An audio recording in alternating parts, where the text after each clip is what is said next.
ஒரு காலர் இருக்காங்க. Hello, Jayachandran sir. M Kallupatti sir. M Kallupatti. ஆமாம் சார். சொல்லுங்க ஜெயச்சந்திரன், என்ன உங்க கேள்வி? சார், நம்ம அண்ணன் பையன் இப்போ கல்யாணம் பண்ணி 4 நாள் ஆச்சு. சரி. இப்போ அவங்க என்ன பண்ணுறாங்கன்னா, அவங்க பொண்ணு வீட்டில் வந்து பையன் சரியில்லை, பையனை வீட்டில் விட்டுட்டு போயிட்டாங்க. சரி. அது எப்படி நேரம் நேரம் வந்து பார்க்கலாமா சார்? அதாவதுங்க, இந்த 100 திருமணங்கள் ஆச்சுன்னா 3 திருமணங்களில் வந்து அவ்வளோ ஈஸியாக செக்ஸ் பண்ண முடியாது. அன்கன்சுமேட்டட் மேரேஜின்னு பேர். அதுவும் 3 நாட்களில் வந்து ஒரு ஆண் வந்து செக்ஸ் பண்ண முடியல அப்படின்னு குற்றஞ்சாட்டிட்டு போகிறதெல்லாம் சரியில்லை. சரி சார். பல நேரங்களில் பதட்டத்தினால ஒரு ஆணால் செக்ஸ் பண்ண முடியாமல் இருக்கலாம். இன்னும் மன ரீதியான பிரச்சனைகள், உடல் ரீதியான பிரச்சனைகள் ஏதாவது இருக்கலாம். இன்றைக்கு இருக்கிற விஷயங்களில் 100%, 100% செக்ஸ் பிரச்சனைகளை சரி செய்ய முடியும்.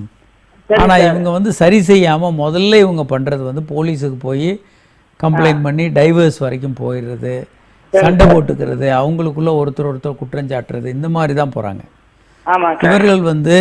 அதாவதுங்க, ஒரு விஷயம் என்னென்னா, நம்ம டிவியாக இருந்தாலும் அது ரிப்பேர் ஆகும்போது நாம் எக்ஸ்பர்ட்டை கொடுத்தா ரிப்பேர் பண்ணணும். நாம் ரிப்பேர் பண்ணணும்னு இறங்கணும்னா டிவி கெட்டு தான் போகும். அது போல் கணவன் மனைவி பிரச்சனை வரும்போது அது எக்ஸ்பர்ட்டுக்கிட்ட போய் இந்த பிரச்சனைகளை சரி செய்ய வேண்டும். அவங்க அந்த பெண்ணையும் அந்த ஹஸ்பண்ட் அந்த கணவரையும் கூப்பிட்டு ஒரு செக்ஸாலஜி மருத்துவரை பார்க்க சொல்லுங்கள்.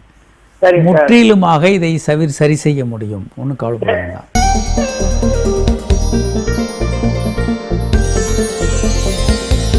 ரகசிய கேள்விகள் இடைவேளைக்கு பின் தொடரும்.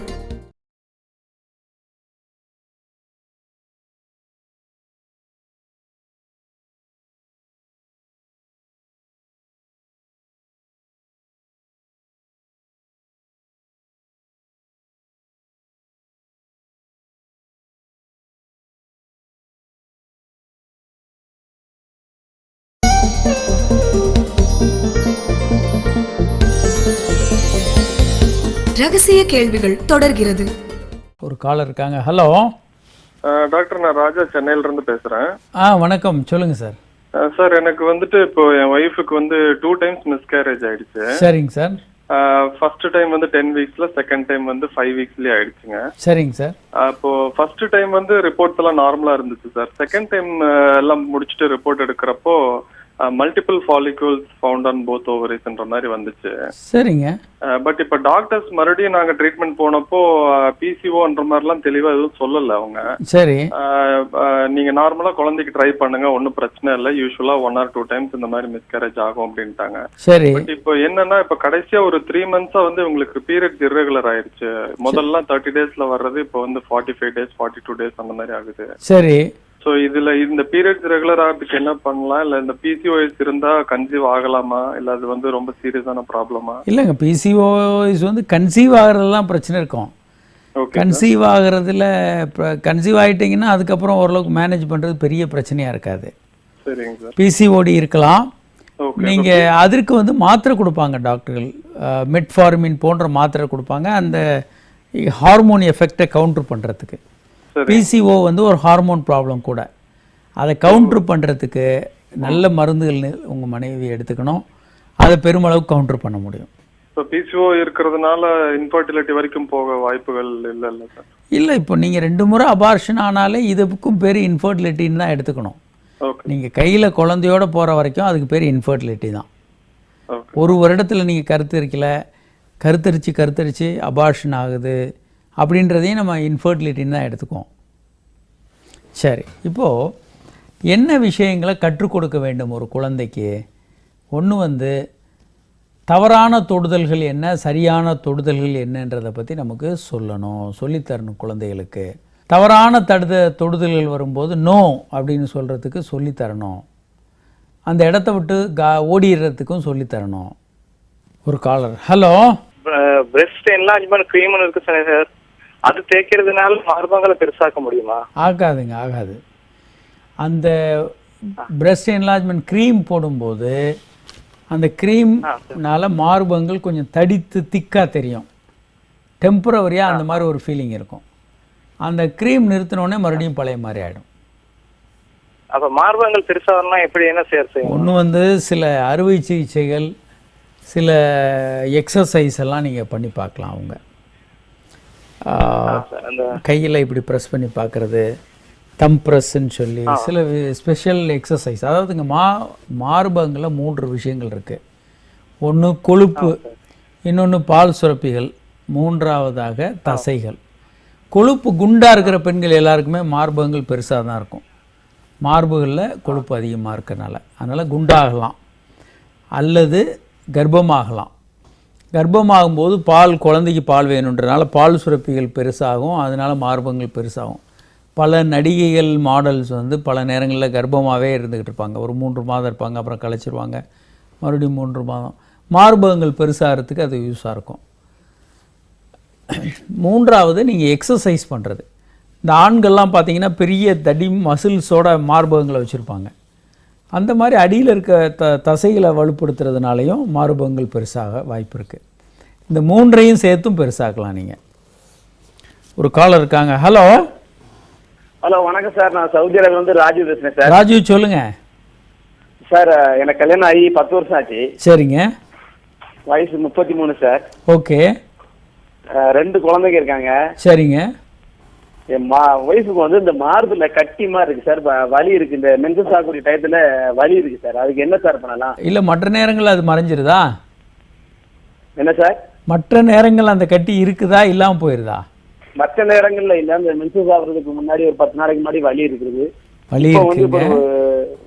சாதாரண காலங்களில் கட்டி இருக்கா, இல்லாமல் போயிடுதா?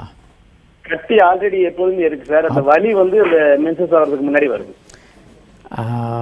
அதாவதுங்க, நீங்கள் அர்ஜென்ட்டாக ஒரு மருத்துவர்கிட்ட போய் மார்பகங்கள் கட்டிகளை பரிசோதிங்க. அவங்க அது ஒன்றும் அவங்க சத்து இல்லை அப்படின்னு சொல்லி டேப்லெட் கொடுத்துருக்காங்க. ரைட்டு. அப்படி டாக்டர்கள் பார்த்து பிரச்சனை இல்லைன்னு சொல்லிட்டாங்கன்னா பயப்பட வேண்டாம். பொதுவாக இந்த மாதிரி அதாங்க, டாக்டர்கள் வந்து செக் பண்ணி பிரச்சனை இல்லை, இது சாதாரண கட்டினாங்கன்னா பரவாயில்ல. டாக்டர்கள் ஏன்னா சில நேரங்களில் மார்பகங்கள் இருக்க கட்டிகள் கேன்சர் போன்ற ஆபத்தான கட்டிகளும் வரலாம். அப்படி ஏதாவது கட்டி இருந்தால் அது என்னன்னு கண்டறிந்து சரி செய்யப்பட வேண்டும். சரிங்களா? அதுதான் முக்கியம். மற்றபடி இது ஆபத்தில்லாத கட்டி அப்படின்னா நம்ம பயப்பட வேண்டியதில்லை. சில நேரங்களில் மார்பகங்களில் ஒரு எஃப்என்ஏசின்னு சொல்லி சின்ன ஒரு துளி மட்டும் வெளியே எடுத்து அந்த துளிகளை வைத்து டெஸ்ட் பண்ணி கண்டுபிடிக்க முடியும். அது கேன்சர் கட்டியா இல்லையான்றதெல்லாம் கண்டுபிடிக்க முடியும். இன்னொரு காலர் இருக்காங்க. ஹலோ. ஹலோ, வணக்கம் சார். நாங்க திருவாரூர்ல இருந்து பேசுறோம் சார். வணக்கம், சொல்லுங்க சார். வணக்கம். எனக்கு 44 ஏஜ். சரிங்க. மிஸ்ஸஸ்க்கு 39 ஏஜ். சரிங்க. 2 பேருக்கு மேரேஜ் ஆகி இப்போ 2 வருஷம் ஆகுது. சரிங்க. ஆனா இது வரைக்கும் குழந்தை இல்ல. சரி. 6 மாசத்துக்கு முன்னாடி கன்சீவ் ஆனாங்க. அது 2 மாசத்துல வந்து வளர்ச்சி இல்லைன்னு சொல்லிட்டு அபார்ஷன் பண்ணியாச்சு. சரிங்க. ஆனா மிஸ்ஸஸ்க்கு வந்து நாங்க செய்யும்போது ட்ரையா இருக்கு, எனக்கும் ட்ரையா இருக்கு. சரி. அது செய்யறதுக்கு ரொம்ப கஷ்டமா இருக்கு. அப்புறம் டாக்டர்கிட்ட இப்போ ட்ரீட்மெண்ட்டும் எடுத்துக்கிட்டு இருக்கிறோம். 2 வருஷம் நல்லா செக்ஸ் பண்ணீங்களா? பண்ணோம் சார். இப்பதான் பிரச்சனை. ஆமா சார். அதாவது 2 வருஷமாவே இந்த மாதிரி தான் சிரமம். அப்போ வந்து டாக்டர் போகும்போது பிஎஸ்ஜின்னு ஒரு ஜெல்லு ரெக்கமெண்ட் பண்ணாங்க. சரி. அது நாங்க யூஸ் பண்ணோம். அப்புறம் என்ன பண்ணாங்க, இப்போ ட்ரீட்மெண்ட் எடுத்துக்கிற டாக்டர் வந்து ஜெல்லு யூஸ் பண்ணாதீங்கிற மாதிரியும் சொன்னாங்க. அது இல்லாம எங்களால செய்ய முடியல. இல்லைங்க, ஆணுறுப்பு ஆழமாக முழுமையா உள்ள போகுதுன்னு உங்க மனைவி ஃபீல் பண்றாங்களா? பண்றாங்க. ஆனா அப்படி பண்றது வந்து வெயில் ஜெல்லு யூஸ் பண்ணாதான் போகுது. இல்லைன்னா என்ட்ரன்ஸ்லயே வந்து டைட்டா ஒண்ணுக்கு ஒண்ணு ரஃப்பா இருக்கு. அதாவதுங்க, ட்ரையா இருக்கு. உண்மை என்னன்னா நீங்க இன்னும் முழுமையா செக்ஸ் பண்ணியிருக்க மாட்டீங்க. ஏன்னா முழுமையாக உள்ள போயிட்டாலே 1 2 3 முறை பண்ணிட்டாலே நீங்க அதுக்கப்புறம் அந்த பெயின் இல்லாம போயிடும். அப்படியா சார்? ஆமா, நீங்க தொடர்ந்து வருடக்கணக்கில் அந்த மாதிரி பெயின்ஃபுல்லா இருக்காது. நீங்க இன்னும் சரியா செக்ஸ் பண்ண மாட்டீங்க, முழுமையாக உள்ள போயிருக்காது. நீங்க ஜெல் போட்டுட்டு செக்ஸ் பண்ணும்போது நீங்க நல்லா பண்ணிடுறோம் நீங்க நினைச்சிட்டு இருப்பீங்க.